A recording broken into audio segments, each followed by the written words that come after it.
Hi, I'm Jane, and I used to work in the financial services industry focusing on cybersecurity. And last year, I received relatively positive feedback about my video about when I was unfortunately attacked by YouTube bots on my YouTube channel.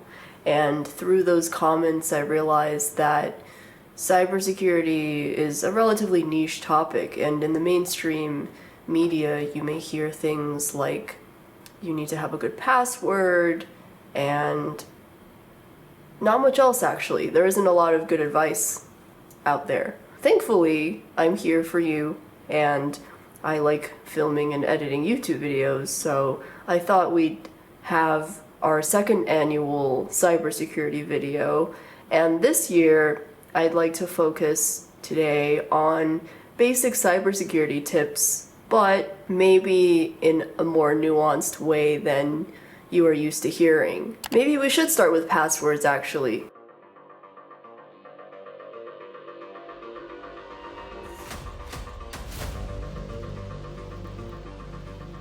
It is true that you can make your password stronger by adding characters and numbers and symbols in them, but the main number one way to make a good password is to make it extremely long. And that's because most commodity hacking software will start at the beginning with the first letter, then go to anything that has 2 letters and 3 letters, and just start from the beginning.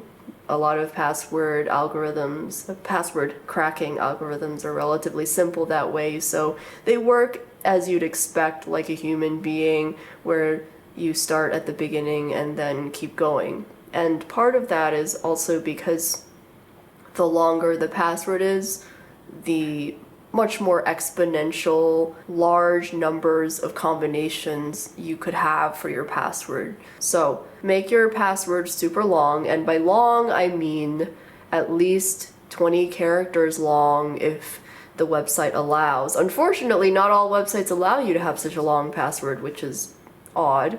But for anything extremely, extremely important, such as the software you could be using where you store all of your passwords, best practice is to make those passwords about 40 characters long. Now, that can be pretty difficult to remember in your head, so you can use combinations of words in your head and maybe make some of those letters, numbers, or symbols, but you could also just make up some kind of gibberish sentence that's really, really long and try to get it past 40 characters that way, because it's always better to memorize something in your head than have it be discoverable, whether it's in your house or written down somewhere else. That is typically the basic rule of passwords: the longer the better. And characters and numbers and symbols don't matter as much on average. The whole system of having passwords, and if you go into a little bit of a rabbit hole, you could learn more about public and private keys and all of that in the back end in a computer. The whole system overall is only going to work so long as we don't have serious quantum computers. My advice with that is to keep a small eye on the news and learn about how we're doing in the quantum computer space. I don't know if there are algorithms right now in the mainstream that are resistant to quantum computing, but for now I think long passwords are still your best bet. And in terms of changing passwords, it is good to change passwords regularly. A lot of websites already force us to do that, so that's good. If you have something extremely important like a finance account, then it can be good to change your password occasionally. Also, it can be very beneficial to change the password on your home Wi-Fi system, but I'll get to that in a few minutes and we'll talk a little bit more about your Wi-Fi system at home. My next tip is about the way that you sign into your accounts. At a basic level, we all have usernames and passwords, and sometimes there's a website that may say if you text a temporary code to your phone number, then that can be an extra security step for you to sign in to your account. And that's true sort of. It is good to have an extra step. But sometimes the website allows you to reset your entire password as long as you can text a code to your phone number. In both of those cases, it's a little dangerous because if a hacker is really after you, then they can pretty easily spoof, which is pretend to have your phone number. At least the hackers that I know, who are good hackers who have helped protect our country, that group of people is very nervous about using the functionality where you can text a temporary code to your phone number. If there is an option, which a lot of times there is, to turn that off, that can be good if you can also add an extra authentication step, an authentication app. And authentication apps can include Google Authenticator or Duo or a physical token like an RSA token or some other kind of physical token that you can carry with you or store in a safe location. And that way it becomes much harder to do that extra step because hacking phone numbers is relatively easy. That is something that is worth looking into and researching and studying a little bit. It's relatively simple, but it requires a few minutes out of your day to go and choose an authentication app or physical token that you trust, and then implement that system for logging into at least your financial accounts. And then hopefully in your most important accounts, you can turn off the SMS codes that are sent to your phone. The next tip I have is about password keepers. Consider using them just because that can make your life a lot easier. And a password keeper is just one place where you store all of your passwords, and to get into that storage system, it is very difficult. That's where some people rely on very long 40-character passwords, but it's really what you're comfortable with because it's never really perfect, so you just have to pick the method that works the best for you and keep it a secret. The whole point of having a password keeper is just that it would take a long time for a hacker to get into it. And also, if you're logging into something, then you have one place to get all of your passwords, which is just easier because we all have a lot of internet accounts these days. The other reason why you want it to be so difficult to get into for any account, including your password keeper, is sad to say, if a hacker is going after you and it takes way too long for them to get into your computers, that's a good thing for you, and sad to say, that means they're going to move on to the next victim. My next tip or topic of discussion is your home Wi-Fi system. The way that someone would hack into your home Wi-Fi system, same with a coffee shop or a library or any location that has their own Wi-Fi system, is that they would have to be within physical proximity so that they can get signal from that Wi-Fi system, which means the most powerful possible router that reaches a large area may not necessarily be the best purchase because you only really need your Wi-Fi to work in your house, and you probably don't need it to work across the street or on the sidewalk outside of your house.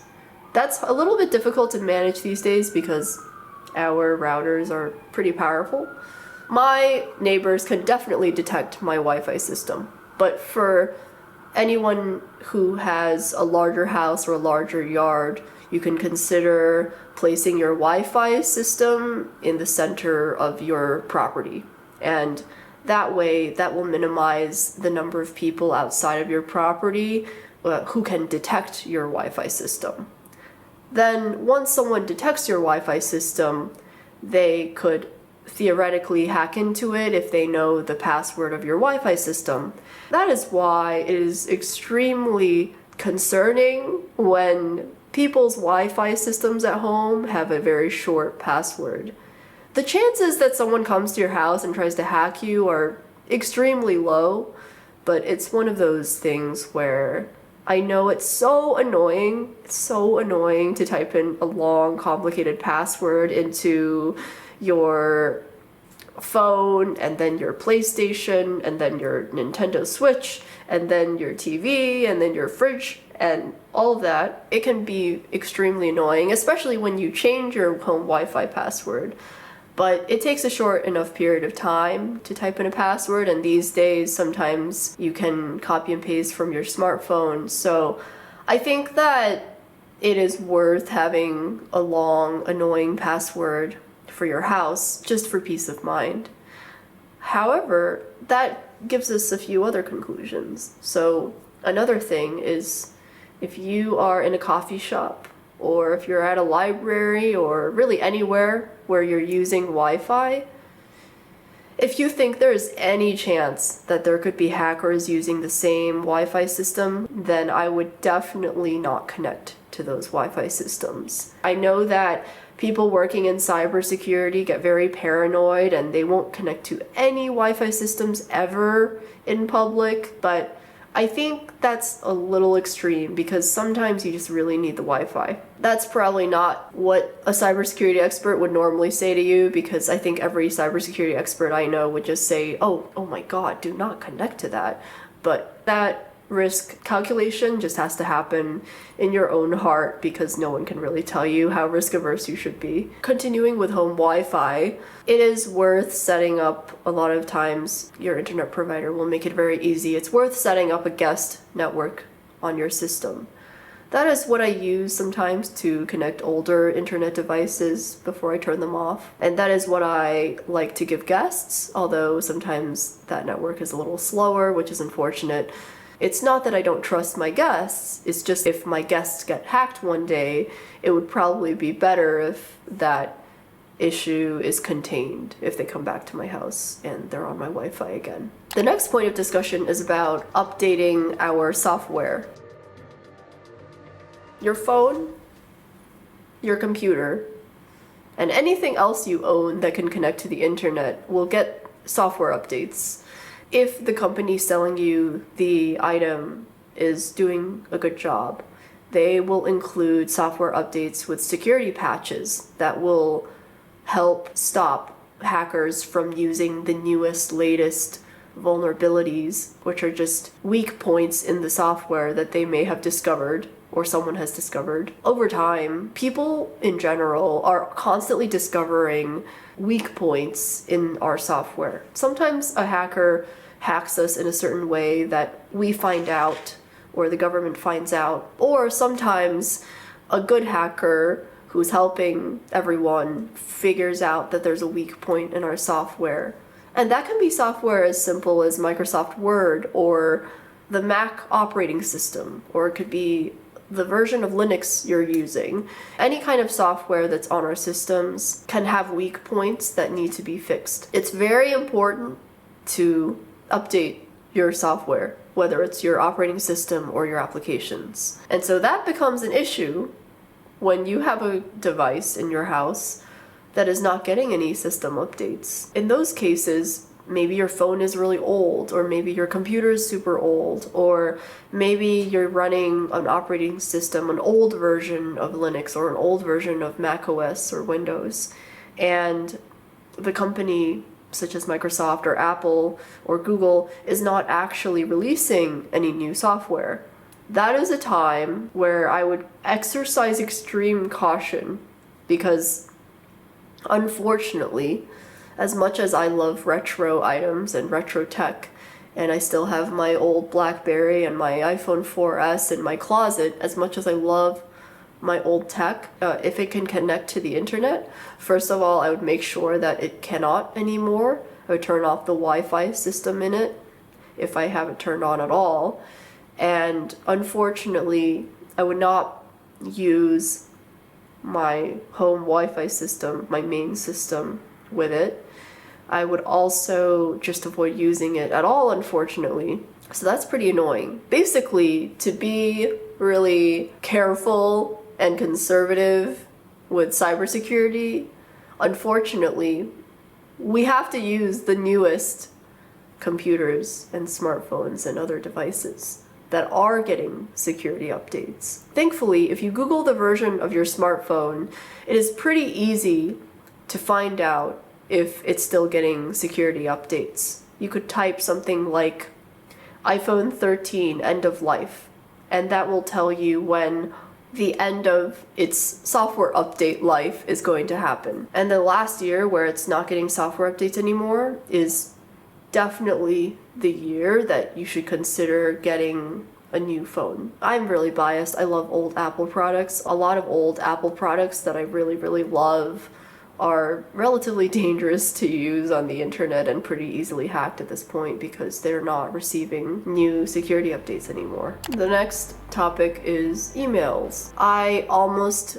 never click on email links unless I'm really, really, really sure that it's safe. I do click on unsubscribe links sometimes if the company that's sending the email to me seems reputable, and it's really more of a case-by-case basis. But if you're ever worried that a link someone sent you in an email is dangerous, then you can right-click the link and take the link, but don't open the link, but copy the link URL and then paste that URL into ICANN and see who actually owns that website and see if it looks legitimate. If you're really not sure, then I would usually just contact the person who sent me the email, but in a different way. So if it's a company, I'll look up the official phone number and email from their official website and then contact them directly. If it's a person, then I'll call or email them directly to ask them about the link if I'm not sure about it. But if you are ever worried about clicking on a website link anywhere, then the conservative approach is to just not click on it. Email attachments are often very dangerous as well. I think I started using email around 1998, and I remember thinking, this is the coolest, most exciting thing, and I love doing this. I love writing emails and receiving them. And then over time, unfortunately, I guess human nature, eventually bad people figured out that you can make websites dangerous and you can make email attachments dangerous. And now here we are. And now it's not clear if we can open these attachments. If you have a file and you haven't opened it yet, but you have it saved in your computer, you can also drop it into virustotal.com to see if it's dangerous. However, as we learned from my video last year, sometimes VirusTotal is not fully up to date. So there is a risk. That is unfortunate. But thankfully, at least it knows about a lot of malicious items, so it doesn't hurt to drop it in and see what happens. The next topic is your computer webcam. I don't know if you've seen this at the store like Best Buy or other electronic stores, but sometimes in the computer section, they have little plastic or little stickers that you can use to cover up your webcam. And it seems strange at first because if you're not using your webcam, why would you need it to be covered? Because a lot of webcams have a light if the webcam is being used. So unfortunately, when you first start learning about hacking, and you're like a baby hacker, and you download the easiest to access hacking software, and you're just learning the very, very easiest parts of how to be a hacker. There's a functionality that you can turn on where if you have control over someone's computer, you can turn on their webcam without turning on the light. It's very creepy. That is why people sell webcam stickers and covers. The next topic is also creepy, which is why we're here hanging out right now. We just have to talk about it. This goes back to how sometimes there's stories about how you're talking about something and then suddenly your YouTube feed recommends a video about it.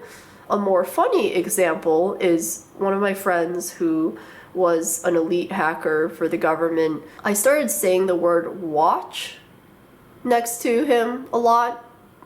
Sometimes I would hold up his phone and say watch directly into his phone. This is because I thought he needed to buy a new watch. I was actually trolling him, but part of me, maybe 1% of me actually really wanted him to get into watches, but the other 99% of me was just trolling him. I think I did this for about a year. I didn't see him every day, otherwise maybe this would have worked faster, but after a while, he started getting a lot of watch ads on Instagram from Audemars Piguet, Rolex, the big names, Gégé Lecoultre, and eventually he actually got himself a couple nice watches. So anyway, it's not all bad.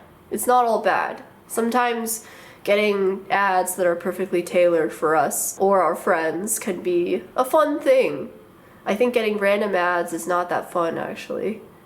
But you should also know, and I've mentioned this a little bit before in my flip phone video, but you should also know that if the government has a good reason they decide, allegedly, the government will go directly to Facebook or Google and get that data about a person that they need to investigate. I've heard that alleged comment a lot from people I've met who worked for the government. And that, I think, is a little terrifying, sometimes a lot terrifying. For me personally, I still believe in my government and in my country enough to believe that I don't have to be worried personally, but I think it's a really, really weird situation we're all in. I think you have to decide for yourself and discuss with your family members or other people who come in contact with you or near your phone what you want to do about that. And sometimes it's a serious discussion in a friend group too, because if you're with people and with their phones, data is being collected at some level, and it's worth discussing what everyone is okay with and what everyone is really not okay with. I will probably continue talking about watches and handbags in front of my friends so that they get lots of targeted ads about them, because those are my passions. I'm being very selfish. I don't always do that. I'm kind of kidding. But maybe with one or two people I'm not. But I think that you should also take that into consideration. The next topic is just a note about artificial intelligence, since that's becoming very popular and pervasive. Typically what I've seen with hacking and artificial intelligence is, just like with anything where you have artificial intelligence, people are going to do what they were going to do before, but maybe artificial intelligence will be able to help them do it faster. And that includes hacking. Some artificial intelligence is probably capable of hacking on its own, but a human still has to trigger it these days. So it's really more of, maybe you can hack faster with the help of AI, but you can also hopefully defend faster with the help of AI. It really depends. I think we can just try to be as safe as possible and protect our computers.